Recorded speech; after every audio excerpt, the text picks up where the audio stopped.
Hi යාළුවනේ. හැමදාම හවස 5ට ලස්සන කතාවක් අරන් එන මම රංගි දිල්ෂානි. channel එක subscribe කරලා දිගටම මාත් එක්ක ඉන්න. ලස්සන කතාවක් අහන්න. සියාරා වෙවුලන දෑතින්නේ කහ පැහැති කෙටි ගවුම ඇඟට දාගත්තා. කණ්ණාඩියෙන් පෙනෙන තමුන්ගේ රූපය දිහා ඇය බලාගෙන හිටියේ නුපුරුදු හැඟීමකින්. හීනි පටි සහිතේ ගවුම ඇගේ සුදු මැලි හමට ගෙනාවේ අමුතුම ලස්සනක් වුණත් ඒ ලස්සන දකින්න ඇගේ හිතට සතුටක් තිබුණේ නැහැ. රන්දීර්ගේ බලකිරීම, ඔහුගේ රළු නියෝග මේ හැමදේම ඇගේ හිතට ගෙනාවේ මහත් පීඩනයක්. ඇය සෙමින් කාමරෙන් එළියට එද්දී සාලේ සෝපාවට වෙලා රන්දීර් බලන් හිටියේ නොයවසිල්ලෙන්. ඔහු ඇඳලා හිටියේ තද නිල් පාට කමිසයක්. ඇයව දැක්ක සැනින් රන්දීර්ගේ දැස්වල අමුතු දිදුලක් ඇති වුණා. ඒත් ඔහු ඒක වචනෙන් පිට කළේ නැහැ. ඔහුගේ බැල්ම සියාරාගේ සිරුර පුරා ගමන් කරද්දී ඇයට දැනුණ මුළු සිරුරම දවනවා වගේ හැඟීමක්. යමු, රන්දීර් කෙටියෙන් කිව්වා. ඔවුන් දෙදෙනා රථයට ගොඩ වුණා. රන්දීර් රථය පදවන අතරතුර සියාරා ජනේලයෙන් පිටත බලාගෙන හිටියේ තමන්ගේ අනාගතය ගැන කල්පනා කරමින්. නිශ්ශබ්දතාවය බිඳුනේ රථය නතර කරපු විදිහටයි. රන්දීර් රථය නතර කළේ නගරයේ ඈතින් පිහිටි ඉතාමත් නිස්කලංක සුන්දර වෙරළාසන්න හෝටලයක් අසල. හෝටලයේ තිබුණු විදුලි බුබුලු නිවා දමා තිබුණත් වෙරළයිනේ එකම එක මේසයක් පමණක් ඉටිපන්දම් එළියෙන් බැබලෙමින් තිබුණා. රන්දීර් ඇගේ ඇතින් අල්ලාගෙන මේසය අසලට එක්කගෙන ගියා. මුහුදු රළ හඬත් මද පවනත් එක්ක ඒ පරිසරය හරිම අද්භූත වගේම සුන්දරයි. ආහාරගෙන අවසන් වෙනකන්ම දෙන්න අතර වැඩි කතාවක් තිබුණේ නැහැ.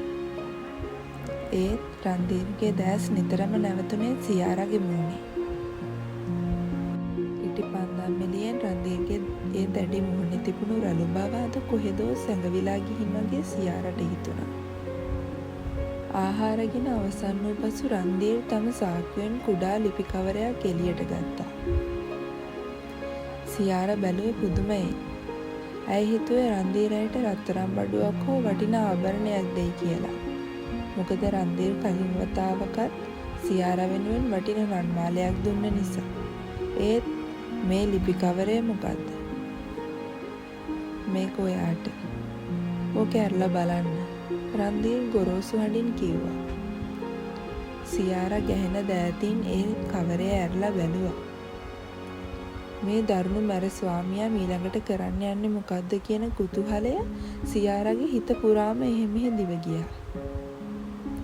නමුත් ඒ ලියුම් කවරය ඇතුළේ තිබුණේ කැම්පස් එකේ අය නැවත ලියාපදිංචි කළ ලියකියවිලි කිහිපයක් සහ ඇගේ අඩාලුණු උපාධිය සම්පූර්ණ කරන්න අවශ්‍ය අවසර පත්‍රය.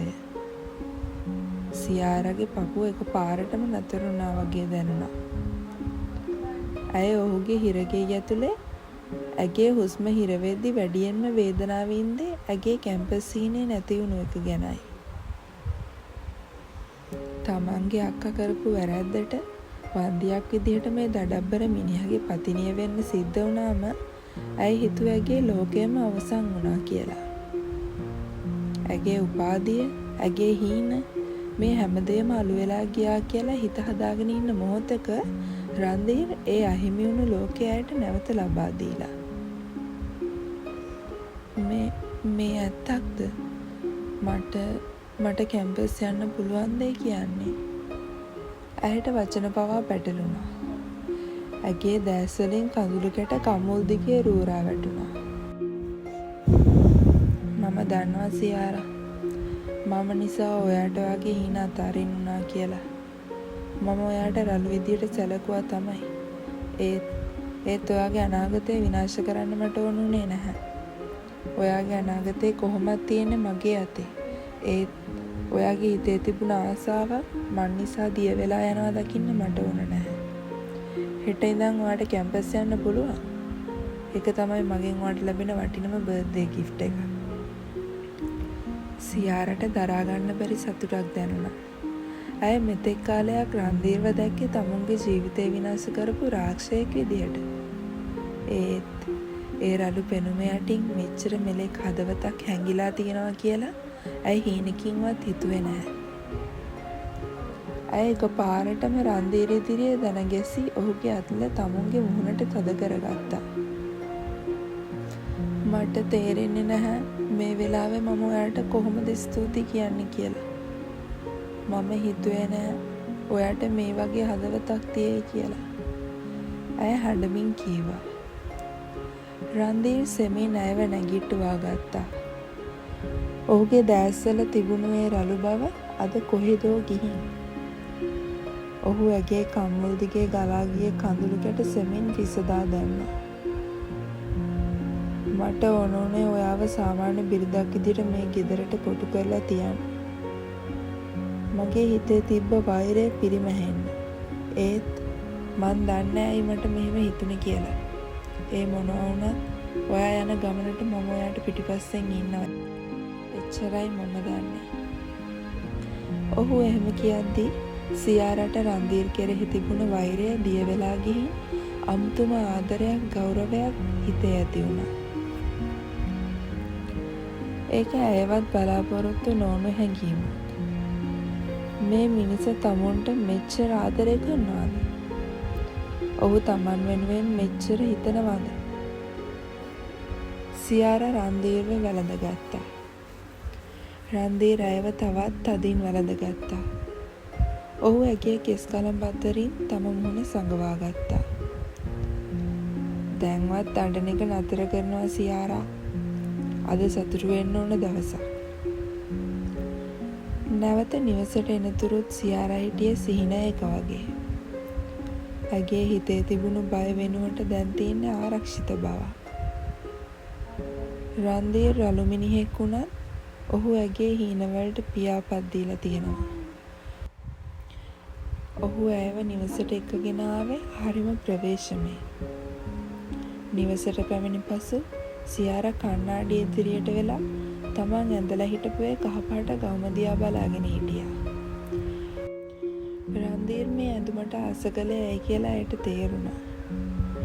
ඒකේ තිබුණු අමුතුම අනුරාගී පෙනුම රන්දීර් වගේ කෙනෙක්ව මත් කරවන්න සමත් බව ඇයට වැටහුණා. ඇය සෙමෙන් ගවුම ගලවා දමා නින්දට සූදානම් වෙන්න හදද්දී රන්දීර් කාමරයට ඇතුළු වුණා. ඔහු දොරු අගුළු දාලා ඇය අසලට ආවා. ඔහුගේ බැල්මද වෙනදට වඩා ගොඩාක් තදයි.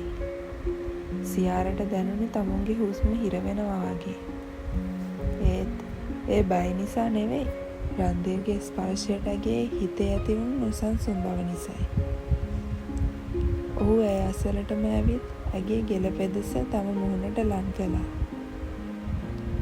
සියාරා, මට ඔයාගේ ආදරය ඕනේ. ඔහු රහසින් වගේ මිමුණුවා. සියාරාගේ හදවත වේගයෙන් ගැහෙන්න පටන් ගත්තා. ඇය මෙතෙක් කාලයක් ඔහුගෙන් පලා යන්න උත්සාහ කළත් අද ඇගේ හිතේ ඔහු වෙනුවෙන් ඉඩක් වෙන් වෙලා. රන්දීර්ගේ රළු අත්ල ඇගේ සින්දු සම මත ගමන් කරද්දී ඇයට දැනුනේ අමුතුම අනුරාගී හැඟීමක්. ඒ ස්පර්ශය ඇයව මත් කළා. තමන් වෛර කරපු ඒ රළු පපුවට අද ඇය ආදරය කරන්න පටන් අරන් කියලා ඇයටවත් වැටහුණේ නැහැ. ඔහු ඇගේ දෙතොල් මත තම දෙතොල් තැබුවේ මහා පිපාසයකින් වගේ. සියාරා මුලින්ම ගල් ගැහුණත් පස්සේ ඇයත් රන්දීර්ට ප්‍රතිචාර දක්වන්න පටන් ගත්තා. ඒක ඇයවත් නොදැනුවත්වම සිද්ධ වුණු දෙයක්. ඇය රන්දීර්ගේ ගෙල වටා දෑත් යවා ඔහුව තමන්ට තවත් ලං කරගත්තා. රන්දීර් ඇයව තම දෑතට ඔසවාගෙන ඇඳමත තැබුවේ අතිශය මෘදු විදියටයි. මුළු කාමරේම නිහඬයි. ඇහෙන්නේ ඔවුන්ගේ හුස්ම වැටෙන හඬ විතරමයි. රන්දීර් ඇගේ සිරුර මත තම හිස තබාගෙන ඇගේ හදවත ගැහෙන හඬට සවන් දුන්නා. මම ඔයාට ආදරේ සියාරා. මම මේක කවදාවත් වචනයෙන් කිව්වේ නැහැ. ඒත් මම දන්නවා ඔයා මගේ ජීවිතේ මොනතරම් වෙනස් කළාද කියලා. ඔහු ඇගේ දැස් දෙස බලාගෙනම කිව්වා. සියාරට දැනුනේ ඇගේ මුළු ලෝකයෙන්ම රන්දීර්ගේ ආදරය ඇතුළේ දිය වෙලා යනවා වගේ. ඇය ඔහුගේ මුහුණ අත් දෙකෙන් අල්ලාගෙන ඔහුගේ නළලත සිපගත්තා. මං වගේ මිනිහෙක්ගේ හිතේ ආදරය කියලා හැඟීමක් ඉපදෙයි කියලා මමවත් අඩු ගන්න විශ්වාස කළේ නෑ. තේරෙන කාලේ ඉඳලම ආදරය කියන වචනේ මගේ ජීවිතේ අහලකවත් තිබුණේ නෑ. මගේ මම්මාත් මාව දාලා ගියේ මං ආදරය කියන දේ ලබන්න සුදුසු නැති කෙනෙක් නිසා වෙන්නේ නැති. ඔහුගේ වචන සියාරගේ පපුවට කටු අනින්නක් මෙන් දැනුණා. ඔහුගේ වේදනාබර වචන වලින් ඇයට තේරුණා රන්දීර් කියන්නේ ජීවිතේ මොනතරම් ආදර නිසා පීඩා විඳ කෙනෙක්ද කියලා. මම හිතුවේ නැහැ කවදාවත් මම ඔයාට මෙහෙම බැඳෙයි කියලා. ඔයා මට දුන්නේ කැම්පස් සීනේ. ඒක මගේ ජීවිතේමයි. මම පොරොන්දු වෙනවා මම ඔයාව කවදාවත් දාලා යන්නේ නැහැ කියලා. අද රාත්‍රියේ රන්දීරයට පෙන්වන්නේ ඔහුගේ රළු බව නෙවෙයි. ඔහුගේ හදවතේ හැංගිලා තිබුණ ඒ අසීමිත ආදරයයි. ඔවුන්ගේ සිරුරු එකිනෙකට වෙලෙද්දී ඒ අනුරාගී රාත්‍රිය ඔවුන්ගේ අතීතයේ සියලු රිදුම් මැකී යන්නට සමත් වුණා. සියාර තේරුම් ගත්ත රන්දීර්ගේ රළු බව පිටුපස ඇත්තේ තමා වෙනුවෙන් ඕනෑම දෙයක් කළ හැකි මහා සෙනෙහසක් බව. මුළු රාත්‍රිය පුරාම ඔවුන් එකිනෙකාගේ ආදරය අත්විඳිමින් හිටියා. සියාර රන්දීර්ගේ පපුවට තුරුළු වෙලා සෙමින් දැස් පියාගත්තා. ඇයට දැනුනේ මහා සහනයක්. තමන් මෙතෙක් කාලයක් හිටපු ඒ කළු වලාව ඉවත් වෙලා දැන් ඇගේ ජීවිතේට ඉර පායලා කියලා ඇයට හිතුණා. පසුදා උදෑසන සියාර අවදි වුණේ අලුත් බලාපොරොත්තුවකින්. ඇය දැස් අරිද්දී රන්දීර් තවමත් ඇය දෙස බලාගෙන ඉන්නවා. දැන් ලෑස්ති වෙනවා. අද ඔයාගේ පළවෙනි දවසනේ. පරක් වෙලා ගිහින් හරියන්නේ නෑනේ. රන්දීරගේ නළල සිප ගනිමින් කිව්වා. සියාර සතුටින් ඇඳෙන් නැගිටලා ඇඳුම් මාරු කරගන්න නාන කාමරයට දිව ගියා. ඇය කැම්පස් යනවා. ඇගේ හීනය හැබෑ වෙන්න යනවා. ඇය අඳගත්තේ තමුන් සතුව තිබුණු ලස්සනම සාරියක්. කැම්පස් එකේ පළවෙනි දවසේ ඇයට ඕන වුණා ලස්සනට ඉන්න. රන්දීර අයව කැම්පස් එකේ ගේට්ටු වසලටම එක්කගෙන ආවා. ඇය රථයෙන් බැසීමට පෙර රන්දීරගේ අතින් තදින් අල්ලගත්තා. සියාරා කැම්පස් එකේදී පිරිමි ළමයින්ගෙන් පරිස්සමින් ඉන්නවා. මතකනේ ඔයා කාගේ කවුද කියලා? රන්දීර්ගේ සුපුරුදු රළු හඬ නැවතත් ඇහුණා. සියාරට සිනහවක් නැගුණා. බය වෙන්න එපා. මම දන්නවා මම ඔයාගේ බිරිඳ කියලා. ඒක මට අමතක වෙන්නේ නැහැ. ඇය එහෙම කියලා රථයෙන් බැහැලා කැම්පස් එක ඇතුළට ගියේ හරිම ආඩම්බරයෙන්. රන්දීර් රථයට වී ඇය ඇතුළට යන දෙස බලාගෙන හිටියා. ඔහුගේ දැස්වල තිබුණේ අමුතුම තෘප්තියක්. තමුන්ගේ පතිනිය අභිමානයෙන් පියවර තබන දසුන ඔහුට ලොකු සතුටක් ගෙනාවා. නමුත් රන්දීර් නොදැන සිටි එක දෙයක් තිබුණා. ඔහුගේ හතුරන් සියාරාව ඉලක්ක කරගෙන මාන බලමින් සිටින බව. රන්දීර්ට රිදවිය හැකි හොඳම ක්‍රමය සියාර බව ඔවුන් දැන හිටියා. සියාරාගේ කැම්පස් ජීවිතය ඇය හිතන තරම් ලස්සන වෙයිද? නැත්නම් රන්දීර්ගේ ලෝකය අයව තවත් අගාධයකට ඇද දමයිද?